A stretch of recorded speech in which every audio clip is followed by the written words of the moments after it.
Hello guys, আমি সবাই তোমাদের সবাইকে ওয়েলকাম জানাই দুর্গা পাঁচালী একটা নতুন এপিসোডে। আর আজকে আমি এই সবুজের মাঝখান দিয়ে বেছানো রেলপথ দিয়ে যাচ্ছি হলো আমার শ্বশুরবাড়ি।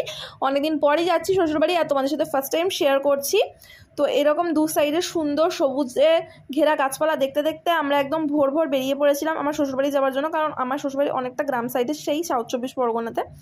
তো এইসব দেখতে দেখতে বাইরের সুন্দর দৃশ্য আর কৃষ্ণচূড়া ফুল দেখতে দেখতে অবশেষে পৌঁছে গেলাম। বাট মাঝখানে ট্রেনে তো কিছু একটা খেতে হবে, তো একটু পাঁপড় খাচ্ছিলাম। আর এই যে আমার শ্বশুরবাড়িতে পুরো ধানের ব্যবসা, তো এখানে দেখো ওরা সব ধানের কাজ টাজ করছে। আর আমি এসে দেখছি আমার পায়ে কতটা ট্যান পড়ে গেছে আর চোখ মুখটা একদম শুকিয়ে গেছিলো, কারণ সকালবেলা এসেছিলাম। কি খাওয়া দাওয়া হচ্ছে কিছু শেয়ার করলাম না। এটা হচ্ছে বাড়ি যাওয়ার সময় লুক, রেডি হয়ে গেছি। আর এখানে হচ্ছে আমার শ্বশুরবাড়ির লোকেরা, মানে আমার দেওর, আমার শাশুড়ি, শ্বশুরমশাই সবাই ছিল, ওরা কথা বলছিল। তারপর চলে এসেছি বাড়ি। সেই কম্বোটা চলে এসছে, সুপার ডুপার হিট কম্বো, ইয়ে! এই দুর্দান্ত কম্বোটা ছিল 8 পিস চিকেন মোমো, দুটো হচ্ছে চিকেন মুরবার্গ আর একটা 200 ml এর কোক।